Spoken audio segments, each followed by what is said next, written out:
Hello friends, ഇന്നത്തെ വീഡിയോയിൽ എൻ്റെ കിച്ചണിലെ സിങ്ക് ഏരിയ ആണ് കാണിക്കുന്നത്. അപ്പോൾ ഞങ്ങളുടെ വീടും കിച്ചണൊക്കെ ഇപ്പോൾ റിനോവേറ്റ് ചെയ്തതാണ്. അപ്പോൾ റിനോവേറ്റ് ചെയ്ത സമയത്ത് നമ്മുടെ കിച്ചൺ ചെറുതായതുകൊണ്ട് തന്നെ നമ്മൾ കിച്ചൺ സിങ്കിൻ്റെ ആ ഒരു ഏരിയ നമ്മൾ സ്ലാബ് ഇങ്ങനെ പുറത്തോട്ട് വാർത്തിട്ട് അങ്ങനെയാണ് ചെയ്തിട്ടുള്ളത്. കാരണം കിച്ചണിൽ അധികം സ്ഥലം ഇല്ലാത്തതുകൊണ്ട്. അപ്പോൾ അങ്ങനെ സ്ഥലം ഇല്ലയെന്നുണ്ടെങ്കിൽ ഇങ്ങനെ ഒരു സ്ലാബ് പുറത്തോട്ടേക്ക് വാർത്തിട്ട് ചെയ്യുകയാണെങ്കിൽ നമുക്ക് നല്ല യൂസ്ഫുൾ ആയിരിക്കും കേട്ടോ. പിന്നെ അതിൽ പകുതിയിൽ നിന്ന് അങ്ങോട്ടേക്ക് നമ്മൾ ഗ്രില്ലിട്ടിട്ട് അങ്ങനെയാണ് ചെയ്തത്. അപ്പോൾ ഇതാണ് നമ്മളുടെ കിച്ചൺ സിങ്കിൻ്റെ ഏരിയ.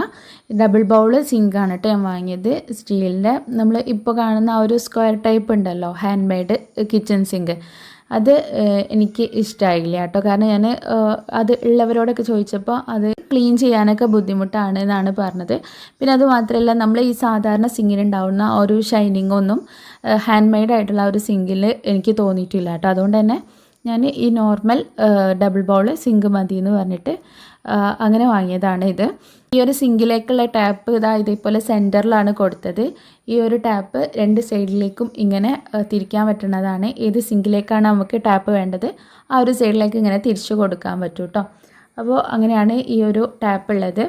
പിന്നെ ഇതിന് നേരെ മുകളിലായിട്ട് നമ്മുടെ പാത്രങ്ങളൊക്കെ വെക്കാനുള്ള ഒരു സ്റ്റാൻഡ് ഉണ്ടല്ലോ, അത് ഇങ്ങനെ ആ ഒരു ഗ്രില്ലിൽ ഫിറ്റ് ചെയ്ത് കൊടുത്തിട്ടുണ്ട്.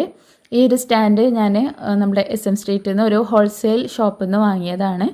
ഞാൻ കുറേ എണ്ണം നോക്കിയിട്ടു. അപ്പം ഈ ഒരു സ്പേസിൽ ഇങ്ങനെ രണ്ട് തട്ടുള്ള സ്റ്റാൻഡ് മാത്രമേ വെക്കാൻ പറ്റുള്ളൂ. കാരണം നമ്മളുടെ റൂഫ് കുറച്ച് താഴ്ന്നിട്ടാണ്. ഇങ്ങനെ രണ്ട് തട്ടുള്ളത് ഞാൻ നോക്കിയിട്ട് നല്ല സൗകര്യമുള്ളൊരു സ്റ്റാൻഡ് എനിക്ക് ഇതാണ് കേട്ടോ കിട്ടിയത്. ഈ സ്റ്റാൻഡ് എനിക്ക് നല്ല സൗകര്യമാണ്. കാരണം ഇതിൽ നമുക്ക് ചെറിയ പ്ലേറ്റുകൾ വെക്കാനുള്ള ഒരു സെക്ഷൻ ഉണ്ട്. പിന്നെ സ്പൂണുകളും കയ്യിലുകളൊക്കെ വെക്കാനുള്ള ഒരു ഇങ്ങനെ ഹോളുകളുണ്ട്. അതേപോലെ തന്നെ നമുക്ക് ബൗളുകളും ഇതുപോലെയുള്ള മഗ്ഗുകളൊക്കെ വെക്കാനായിട്ട് ഒരു സ്പേസ് ഉണ്ട്. പിന്നെ ഗ്ലാസ്സുകൾ വെക്കാൻ 12 ഗ്ലാസ്സുകൾ വെക്കാനുള്ള ഒരു സ്പേസ് ഉണ്ട് കേട്ടോ മുകളിൽ. പിന്നെ ഈ സൈഡിൽ നമുക്ക് തവികളും ഈ അപ്പക്കോരി അങ്ങനത്തെ ഒക്കെ തൂക്കിയിടാൻ പറ്റുന്ന ആ ഒരു കൊളുത്തുകളുള്ള ഒരു സ്പേസ് ഉണ്ട്.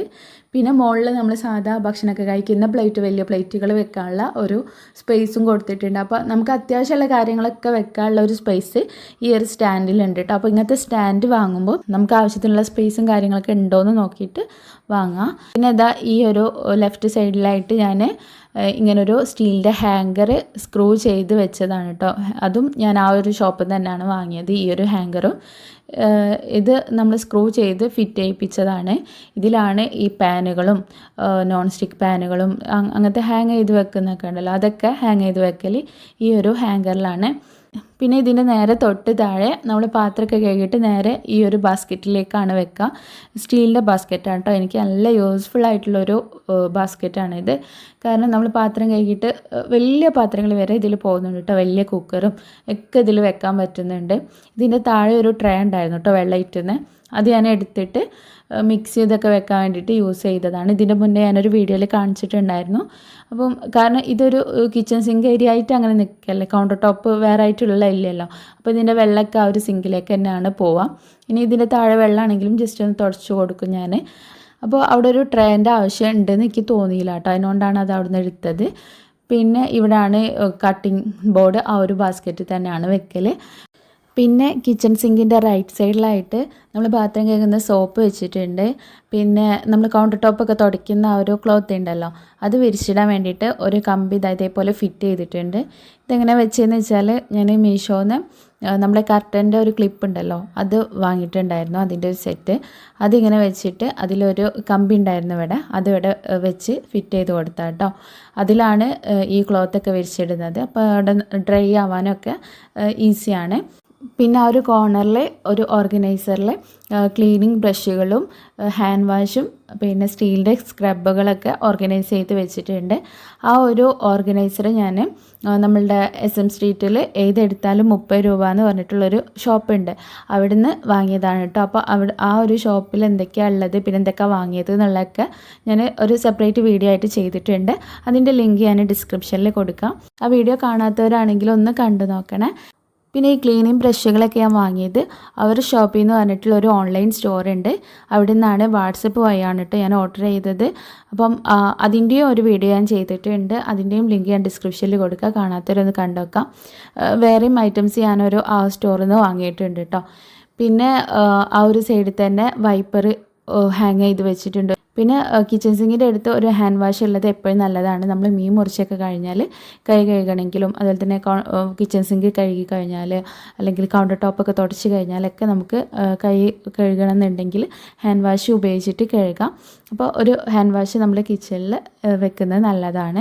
പിന്നെ അവിടെ തന്നെ വേസ്റ്റ് ഇടാനുള്ള ഒരു പാത്രം വെച്ചിട്ടുണ്ട്. ആ ഒരു സൈഡിൽ തന്നെ ആയിട്ട് വാളിൽ ഒരു ഹാൻഡ് ടവലും ഹാങ് ചെയ്ത് വെച്ചിട്ടുണ്ട്. പിന്നെ ആ ഒരു സൈഡിൽ തന്നെയാണ് ഫിൽറ്ററും വെച്ചിട്ടുള്ളത്. അതിൻ്റെ പ്ലഗും കാര്യങ്ങളൊക്കെ ആ ഒരു സൈഡിൽ തന്നെ കൊടുത്തിട്ടുണ്ട്. പിന്നെ ആ ഒരു ഗ്രില്ലിമ്മൽ നമ്മൾ ചിരവൊക്കെ ഇങ്ങനെ ഹാങ് ചെയ്ത് വെച്ചിട്ടുണ്ട് കേട്ടോ. പിന്നെ ഈ കിച്ചൺ സിങ്കിൻ്റെ ആ ഒരു അറ്റത്തുണ്ടല്ലോ, അവിടെ നമ്മൾ ഇതുപോലെ ഒരു സ്കേർട്ടിങ് ചെയ്ത് കൊടുക്കണം. അങ്ങനെ നമ്മൾ പണി ചെയ്യിപ്പിക്കുമ്പോൾ അവരോട് പറഞ്ഞ് ചെയ്യിപ്പിക്കണം കേട്ടോ, ഇത് ഇങ്ങനെ ഒരു സ്കേർട്ടിങ് വേണമെന്ന്.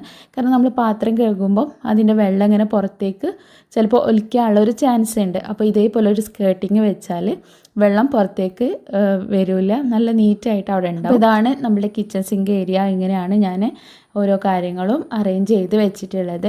പിന്നെ നമ്മൾ കിച്ചൺ സിങ്ക് ഉണ്ടാക്കുന്ന സമയത്ത് ശ്രദ്ധിക്കേണ്ട കുറച്ച് കാര്യങ്ങളുണ്ട്, അതൊക്കെ ഇൻഷാ അല്ലാഹ് അടുത്ത വീഡിയോയിൽ പറയാം. കാരണം നമ്മൾ പുതിയതായിട്ട് ഒരു കിച്ചൺ സിങ്ക് ഏരിയ ചെയ്തപ്പോഴാണ് എന്തൊക്കെ കാര്യങ്ങൾ ശ്രദ്ധിക്കണം. പിന്നെ നമുക്ക് വന്ന മിസ്റ്റേക്ക് ഉണ്ടാവില്ല, നമ്മൾ ചിലപ്പോൾ നല്ലതെന്ന് വിചാരിച്ചിട്ട് ചെയ്ത കാര്യം ചിലപ്പോൾ അങ്ങനെ ചെയ്യേണ്ടില്ലേന്നൊന്ന് തോന്നിയിട്ടുള്ള കാര്യങ്ങളും ഉണ്ടായിരുന്നു. അപ്പോൾ അതൊക്കെ ഇൻക്ലൂഡ് ചെയ്തിട്ട് ഇൻഷാ അല്ലാഹ് അടുത്ത വീഡിയോയിൽ പറയാം കിച്ചൺ സിങ്ക് ഉണ്ടാക്കുമ്പോൾ എന്തൊക്കെ കാര്യങ്ങളാണ് ശ്രദ്ധിക്കേണ്ടത് എന്നുള്ളത്. അപ്പം അത് മിസ് ചെയ്യാണ്ട് കാണാൻ വേണ്ടിയിട്ട് ചാനൽ സബ്സ്ക്രൈബ് ചെയ്യാത്തവരാണെങ്കിൽ സബ്സ്ക്രൈബ് ചെയ്ത് വെക്കുക. ഈ വീഡിയോ ഇഷ്ടമായാൽ ലൈക്ക് ചെയ്യാനും പിന്നെ എല്ലാവർക്കും ഒന്ന് ഷെയർ ചെയ്ത് കൊടുക്കാനും മറക്കരുത് കേട്ടോ. അപ്പോൾ നെക്സ്റ്റ് ഒരു വീഡിയോ ആയിട്ട് കാണാം. അതുവരെ ബായ്.